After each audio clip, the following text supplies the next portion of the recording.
Ipalapakan natin ito. Kapalimaan, 9 sila. Dugtungan ko lang konti yan. Ito yan, yung konting kaalaman, nakakabahala yun. Sabi nga sa English, little knowledge is dangerous. Kung yung lahat na, pagkukunti yung karga mo. So dapat, naintindihan natin bakit tayo naglilingkod, naintindihan natin bakit tayo tinawag ng Diyos, naintindihan din natin ba't ka naka-offer mo yan. Sapagkat ang taong hindi niya naiintindihan yung kanyang ginagawa, nagmumukha siyang walang alam o nagiging hangal siya sa isang banda. No? Itong Matthew chapter 7 verse 21 hanggang 22, napaka-iksi pero napakabigat. Totoo yun, it is a teaching for Christian only. Tapos natin yung mga Krisyano na dito. Eh nga po, tanungin ko nga, yung mga Krisyano na, ano ba yung batayan bago ka maging Krisyano? Meron kang personal na relasyon kay hindi kay Diyos. Krisyano eh. Kay Kristo. O, ibig sabihin, you are believing in Christ. Kaya ka naging Christian. Sabi nga ng ibang mga malilikot ang isip, pag tinanggal mo daw yung Christ sa Christian na word, I-A-M na lang yung natitira doon. So, ang ibig sabihin doon nun is I am nothing, sabi nila. Sabi ng mga scholar na malilikot, so without Christ, I am nothing. No, but with Christ, you have everything. Palakpakan niyo natin ang dalawang bagay, last tatlong aral na istutuan sa akin. Kung makikita nyo, sabi doon, many say, Lord, Lord. Yeah? Sabi nila, Panginoon, Panginoon, nagpagaling kami, nagpalayas kami sa pamamagitan ng iyong pangalan. Kung babalikan natin yung history o background check na Matthew chapter 7, ang kultura o mga tao noong panahon na ito ay mga Hudyo, Skriba, ang kinakausap ng Panginoon. Sino po yung mga yon? Noong panahon po na yon, sila lang naman yung magagaling pagdating sa aral, doktrina, at kasanayan na itinuro ng ating ninuno na si Moses. Sila po ay nakasali sa doktrina na kung tinatawag natin ay Mosaic Law. So, nangangahulugan na kapag ikaw ay Pariseo, maalam ka sa salita ng Diyos. At hindi lang maalam ka, kabisado mo ang salita ng Diyos. Parang ganito sana. Yun kasi yung Mosaic Law, meron nga ako yun, Sister Rich. So, malapit siya. Ito, di ba, Bible? Maingay masyado. Ito, Bible. Ilang libro meron ng Bible? Ito po ay hindi lang isang libro. Kung sinabi mong Bible o Biblia, Bibleo, sa term ng ito po ay aklat ng mga aklat. Ibig sabihin, it's a library of books. Tama ba? Itong kinahawakan ko ngayon, hindi lang ito isang libro, kundi ito po ay isang library ng mga libro. Ilan po ang libro na nakapaloob sa Biblia? 60? Ilan sa lumang tipan? Ilan sa bagong tipan? Ha? Ilan sa lumang tipan? 37. Ilan sa bagong tipan? 29. Oh, yung unang aklat dito sa Biblia, ano po yon? Genesis. Sige po. Oh, ba't Leviticus ka guys? Genesis pa lang, Leviticus na. Oh, kantahin nyo kaya ito. May kanta to, Genesis, Exodus, Leviticus. Diba may kanta yun para makabisado nyo. Oh, isa children nga ipakanta nyo para makabisado nyo. Oh, sige, ano yung pangalan ng 5 aklat sa Biblia? Genesis, Exodus, Leviticus. Hindi ka talaga nagtulog to. Pero ito disido ba? Oh, Deuteronomy and Numbers, Leviticus, Genesis, Exodus, Leviticus, Numbers, Deuteronomy. So, yung 5 libro sa unang aklat ng Biblia, kasi ang tawag na dito ay aklat ng mga aklat, ang tawag po doon ay, ano po tawag doon? Oh, Pentateuch. Ang ibig sabihin doon, pinagsamang penta means 5. The word penta, pentagon. O, di ba? Nung nag-aaral tayo. Chuk means, chukos means books. Ibig sabihin doon, 5 libro o 5 books. Kaya tawag sa kanya ay Pentateuchos or Pentateuch. Naintindihan natin? Okay. Yung 5 libro na ito ay isinulat ni Moses. Okay. Siya na si Rich. Si Moses ang author ng Genesis, Exodus, Leviticus, Numbers, and Deuteronomy. Kaya siya tinawag na Mosaic Law. Bakit? Sapagkat dito mo mababasa yung law that given under the heaven especially for Israel or Jews noong panahon na yun. Alam nyo ba na bago ka maging Pariseo, ito, trivia, para maintindihan. Kung bakit nasabi ito, many say, Lord, Lord. Pero sabi nila, okay, kilala eh. Kaya, may idea pa kayo, bago maging Pariseo ang isang Pariseo. Ito, pakinggan nyo mabuti. Bago ka maging Pariseo, dapat yung Genesis, Exodus, Leviticus, Numbers, and Deuteronomy, kabisado. Not only in terms by book, kundi memorize mo yon. Each word, kahit tuldok, o di ba ang galing? Kaya nga, tagal ko nang binabasa niya, hindi ko pa rin mapagsunod-sunod yung sa Genesis lang eh. Ibig sabihin, mayroon silang oratorial test. Kailangan i-recite mo yon. Yung Genesis, Exodus, Leviticus, Numbers, and Deuteronomy. Para kang living book or living Bible kapag ikaw ay Pariseo. Kaya kahanga-hanga pag Pariseo ka, amen? Naintindihan natin. Bakit ganun na lang yung eagerness ni Jesus Christ na itong mga to kung sabihin niya, mga hipokrito kayo. Bakit? Sapagkat sila ay hindi lang maalam. Master nila yung salita ng Diyos. Naintindihan natin, mga kapatid. Okay, may isa bang kahit isa lang sa Bible, kabisado ninyo? Wala.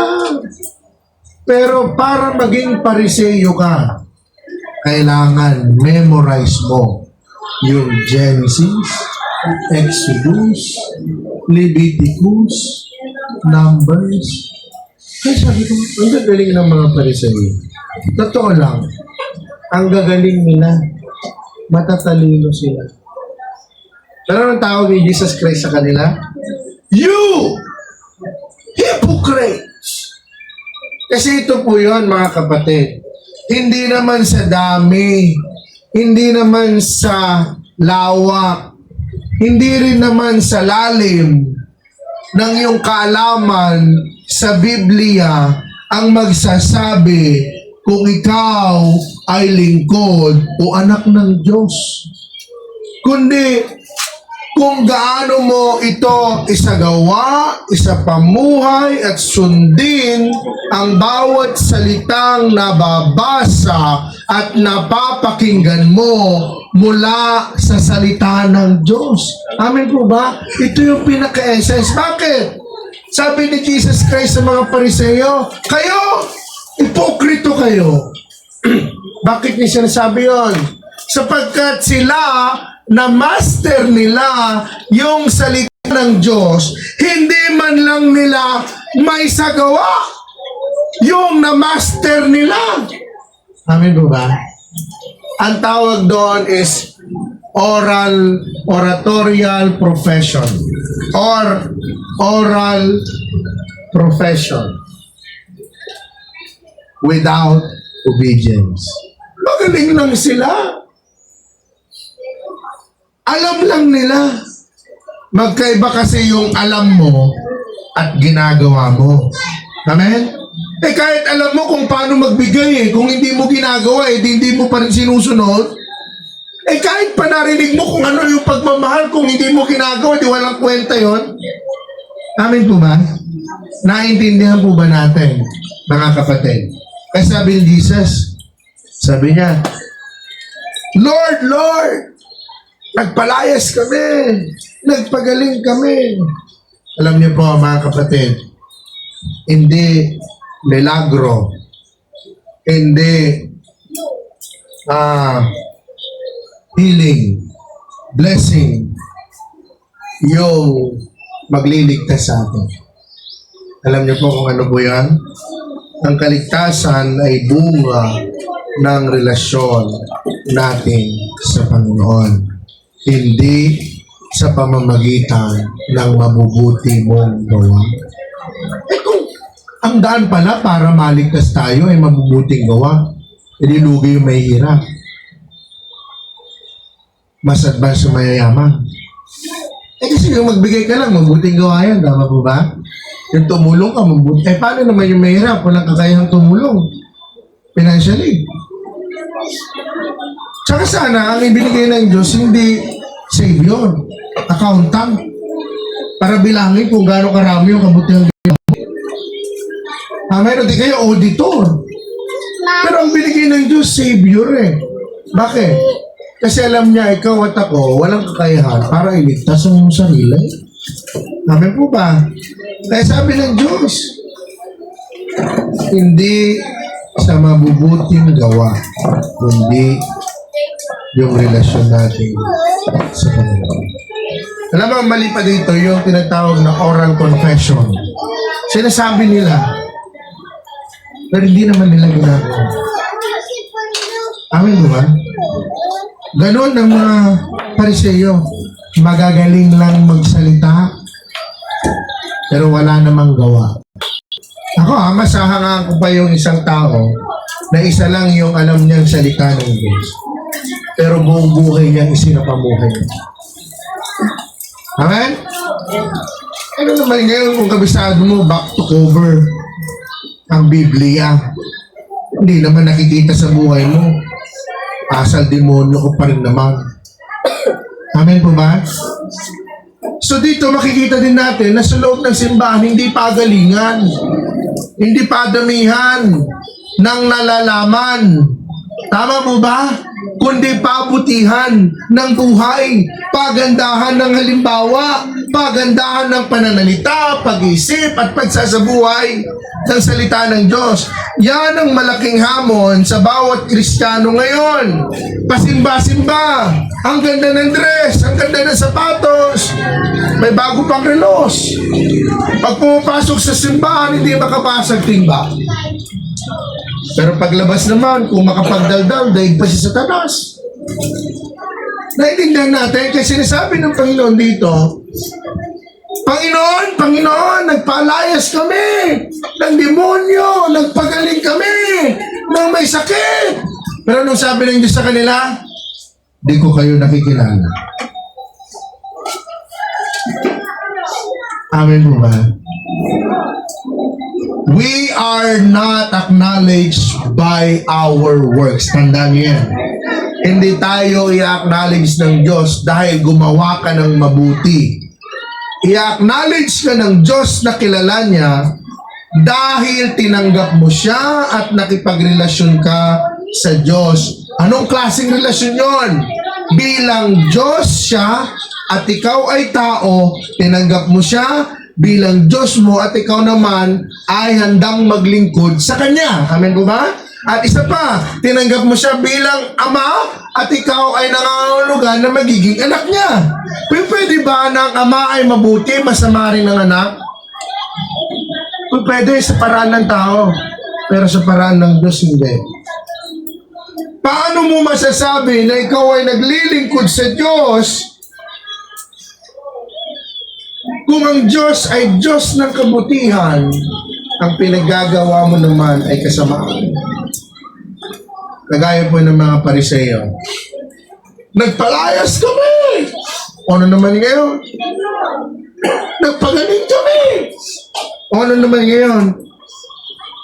Alam niyo po ba na ang mga Pariseo hindi nila kinikilala si Jesus bilang Messiah? Hanggang ngayon.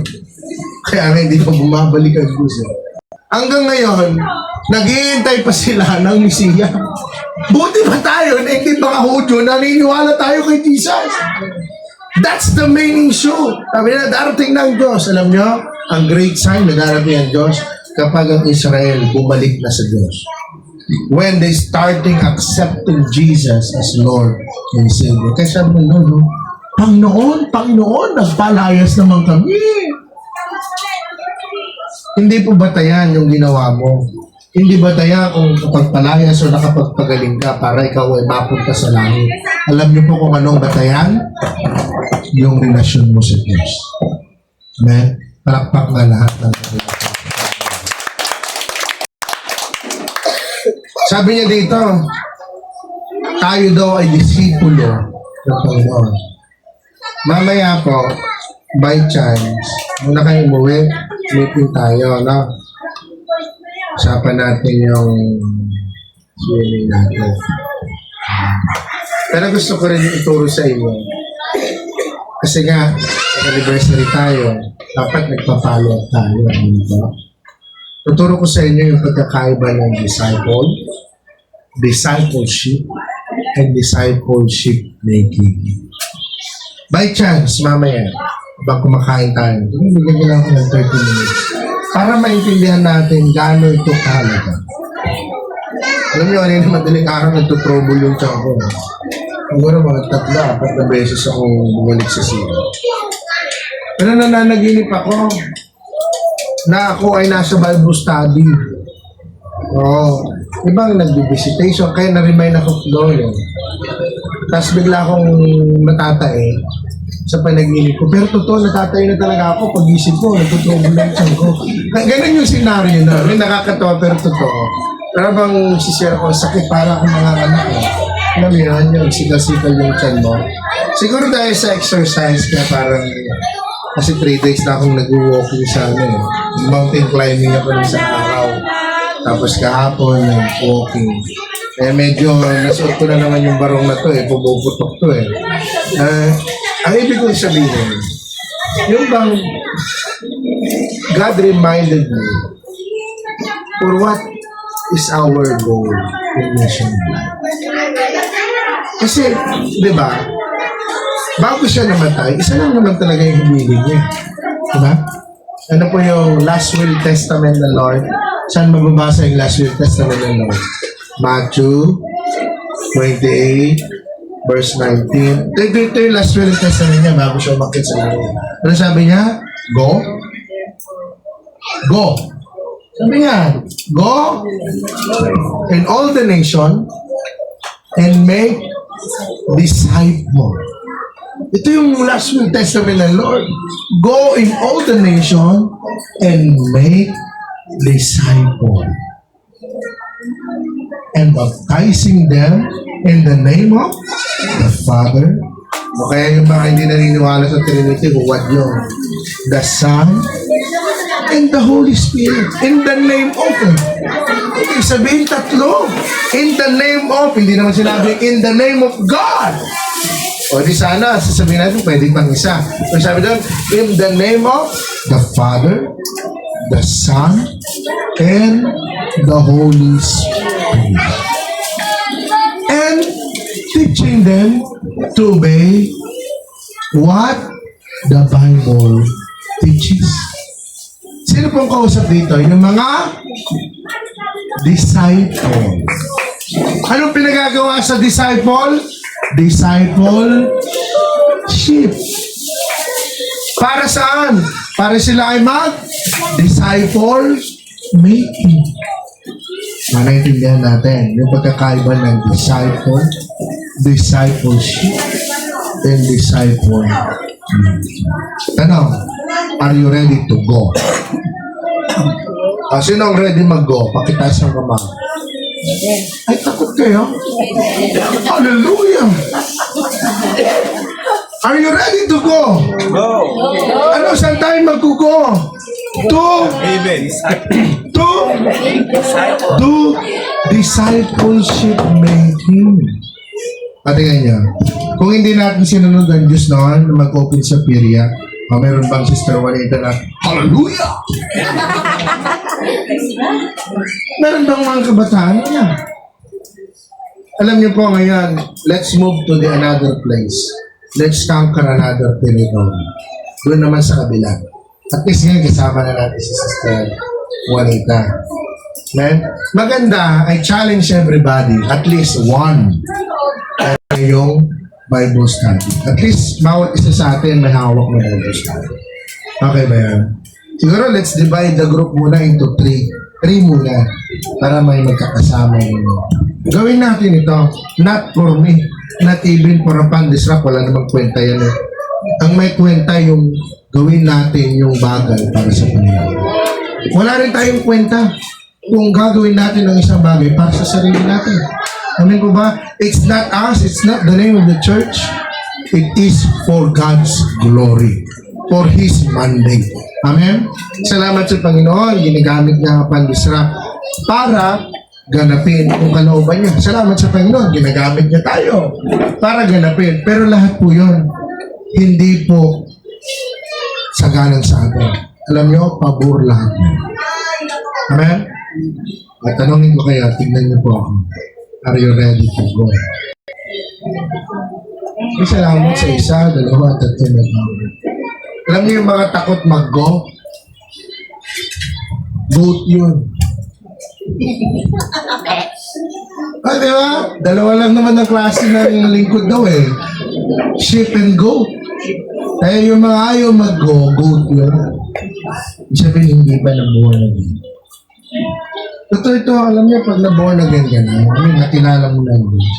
Wala kang ibang pinakananais kundi maparalan, masunod mo, mapasaya mo ang Diyos na tinanggap mo, na nagbago ng buhay mo, na nagbigay ng walang hanggang buhay sa iyo, at nagpala at nagpasagana sa iyo. Amen. Kaya I encourage everyone. Marami tayong kailangan ayusin sa church. Music team natin, kaya kinakausap ko sa inyo. Ano pa buo tayo ng music team? Nandiyan si Iha, marunong mag-ilele. Diba? Ayun, kilele, ukulele. Diba? Diba? Oh. Marami tayong kailangan ayusin. Yung church natin actual, kailangan natin ayusin. Mga kapatid, I encourage you again. Gawin natin yung kalooban ng Diyos. Amen? Gawin natin yung kalooban ng Diyos. Amen po ba? Okay, ito po sa oras na ito, tayo pong lahat ay tumayo. Tayo po ay manalangin.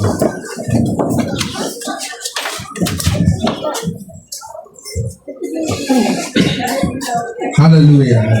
Panginoon, maraming po salamat sa umagang ito, sa aral po ninyo tungkol sa Matthew chapter 7, verse 21 hanggang 23. Lord, many say, Lord, Lord, pero hindi mo sila kilala. Hindi mo sila nakikilala. Even what they have done in the field of your ministry, hindi mo pa rin sila nakikilala. Sapagkat para kami ay makilala mo, kailangan ka namin tanggapin bilang Diyos. Tagapagligtas namin, kailangan magkaroon kami ng tamang relasyon sa Diyos na may nanangin lahat. Turuan mo kaming maging totoo at huwag maging hypocrite. Turuan mo kaming gawin ng may puso ang lahat ng bagay na isinasabi mo at ipinagagawa mo sa amin. Magampanan namin ang ministeryo mo dito sa lupa hanggang sa muling pagbabalik mo o di kaya hanggang sa katapusan ng aming buhay.